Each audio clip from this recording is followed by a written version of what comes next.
These are tried and tested principles of conservatism, and I believe make life work for people. Well, that all sounds good, Congressman Cantor, but let's see if we can't explain this in a way, let's see if we can't break down the Republican platform in a way that makes sense to the average person. And to do this, we'll use the melody of Stephen Schwartz from the Broadway music Godspell. I've taken some liberty with the lyrics. Maestro, if you will.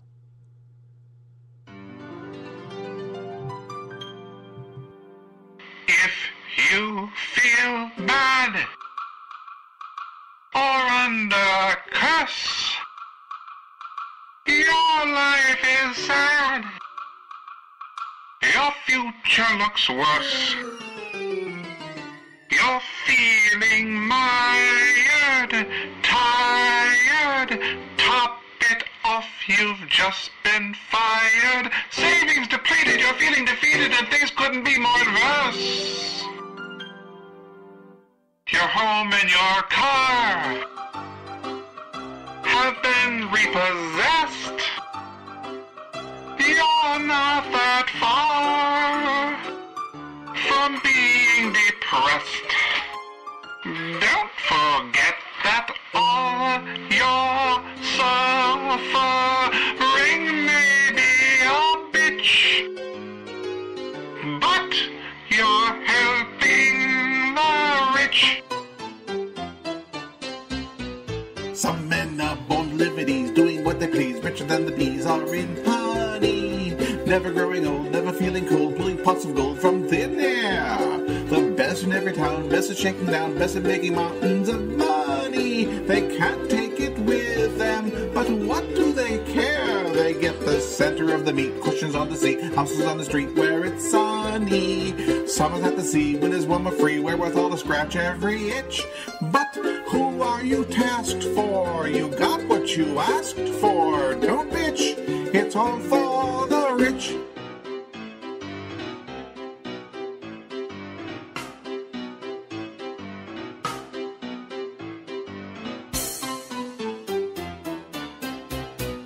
If you feel bad doing what they or under a curse, your life is sad, your future looks worse. You're feeling mired, tired, top it off, you've just been fired. Savings depleted, you're feeling defeated, and things couldn't be more worse. Your home and your car have been repossessed. You're not that far from being depressed. Don't forget that all your suffering may be a bitch, but you're helping the rich.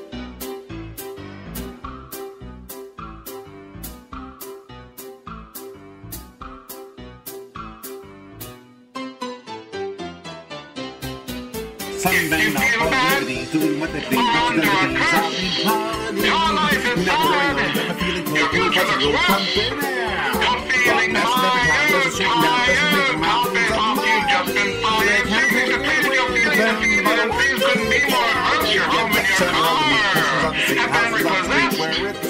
You're not that far from being depressed. Don't forget that all your suffering may be a bitch, but you're helping the though you're dispossessed and poor. Yes, you're helping the. You get less while they get more. Yes, you're helping the. This is what you voted for. Yes, it's all for the rich. And I think that explains it better than any policy point by Eric Cantor. You're listening to the Old Uncle Bastard Show here on Spreaker Web Radio. We're live right now if you're listening in the noon Eastern hour. I'm Bill Schmolfelt, and of course you can always tweet me. Yeah, I just like saying that.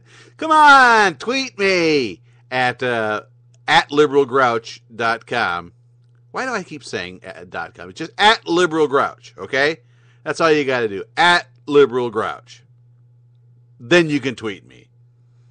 And I promise not to complain afterwards. There's an op-ed in the Washington Times today written by a 24-year-old Eagle Scout. He's an intern at the Ultra-Fascist Family Research Council, and his name is Lance Clevenger. I'll let that sit in for a second. Lance Clevenger.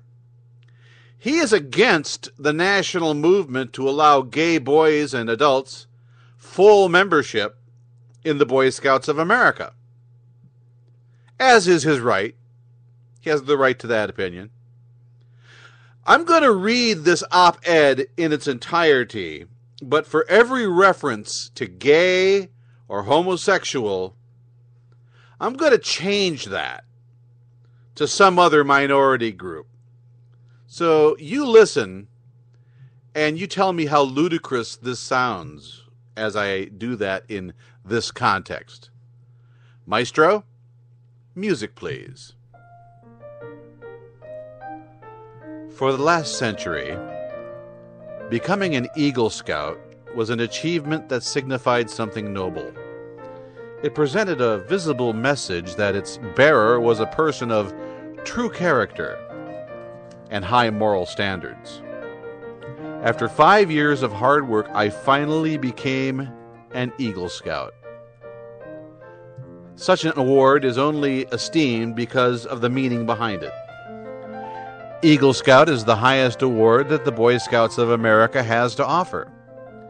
There are many awards that are given out for participation, but this is not one of them. A boy who achieves this award must fulfill a list of requirements that will forge him into a young man. The Boy Scouts have been in the business of building character longer than most of us have been alive. It would be difficult, if not impossible, to overestimate the impact scouting has had on my life and the lives of countless other men. When most of us joined the Boy Scouts, we were young boys just trying to learn right from wrong. In this world, those terms have become more relative than ever before in a culture that increasingly insists you do what you want to do and I'll do what I want to do as long as you don't bother me. That makes Boy Scouts all the more important. Their purpose is to give boys an anchor to transcend morality and motivation to be men of character. After achieving my Eagle and finishing college, I came back home and volunteered with my local council to help encourage young boys to pursue these valuable standards. I trust we can all agree that the Boy Scouts of America have been a bastion for character in our culture. Throughout its history, the organization has weathered many challenges and forged its reputation in those fires. In life, the most difficult challenges are often not the big, one-time trials, but the ones we must face every day. The ones we must face every day. These are the ordinary determinations we face when we wake up and look at ourselves in the mirror and decide for ourselves how we are going to live. They are the challenges that either slowly wear us down and erode our consciences or build us up and strengthen our resolve to live honorable lives. In recent days, the Boy Scouts have begun to show evidence that such a challenge has been wearing on their consciences. The BSA's national leaders have proposed a new policy dealing with allowing Jews into the Scouts. If they go forward with this proposed new policy, they will ultimately be saying to the youth of America, if the culture shifts, so should your character. In doing so, they will have eventually turned a blind eye to God's standard of morality enshrined in the Scout Oath and taken a lukewarm position that repudiates character and bravery, both tenets of the Scout Law. The national leaders must realize they exemplify what it means to follow the Scout Oath. I understand that Negro activists and several corporations are threatening some of the organization's funding. However, I would rather see the organization that I know and love fail financially, standing strong in character, and teaching the boys of this nation one final lesson in what it means to really keep the Scout oath and law, than to be drawn to the lure of money. They should stand on the character about which they so boldly teach. The Boy Scouts would lose great credibility in their stand for character by giving in to what amounts to blackmail.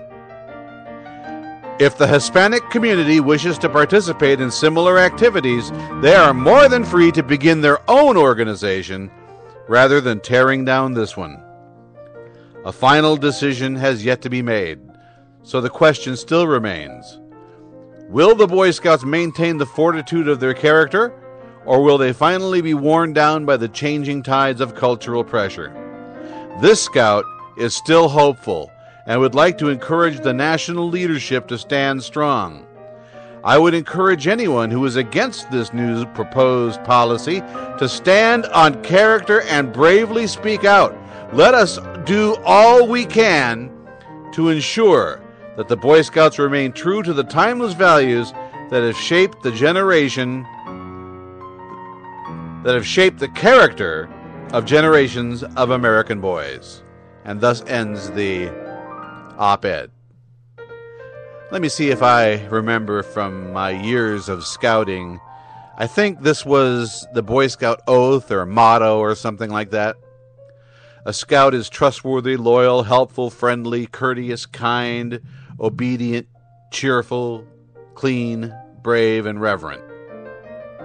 Yeah, I can see why you wouldn't want those untrustworthy Jews, those disloyal Hispanics, those unhelpful Buddhists, unfriendly Hindus, discourteous Arabs, unkind Catholics, disobedient Negroes, cowardly Asians, dirty Eastern Europeans, and irreverent homosexuals in your midst. Kid, your old uncle's got a bit of advice for you. You're 24 years old. Live a little. Get some life experience. Thank you. Thank you. No, really, thank you. Thank you. Let me finish, please. Let me finish. Get some life experience. Hang out with people other than white Christian conservatives for a while.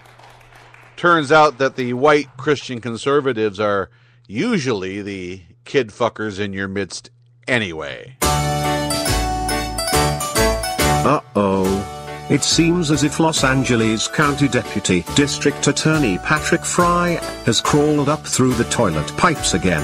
While we grab the plunger, stick around for these messages. Say kids, you're always looking for the hip and cool way to do things, right? Well, why are you listening to this show using up Wi-Fi or cell minutes? Quit being so stupid. As soon as this show is over, download the Stitcher Radio On Demand app for iPhone, Android, and most tablets. You can listen to tens of thousands of great radio shows after you listen to Old Uncle Bastard, of course, and you don't even need a Wi-Fi or cell connection. Connect Stitcher with your Facebook account and tell Old Uncle Bastard what you think of him. Really. Let him have it. Just think. With the Stitcher Radio On Demand app on your smartphone or tablet, no more downloading to hear your favorite internet radio, no more syncing, no more wasted memory. It's on demand and on the go. Just like our nieces and nephews. So, take this tip from your old Uncle Bastard. Download the Stitcher Radio On Demand app today. Go to Stitcher.com or to your app store. It's free. Listen to what you want, when you want, with one free app. Stitcher Radio On Demand. It's swell. You betcha, kids.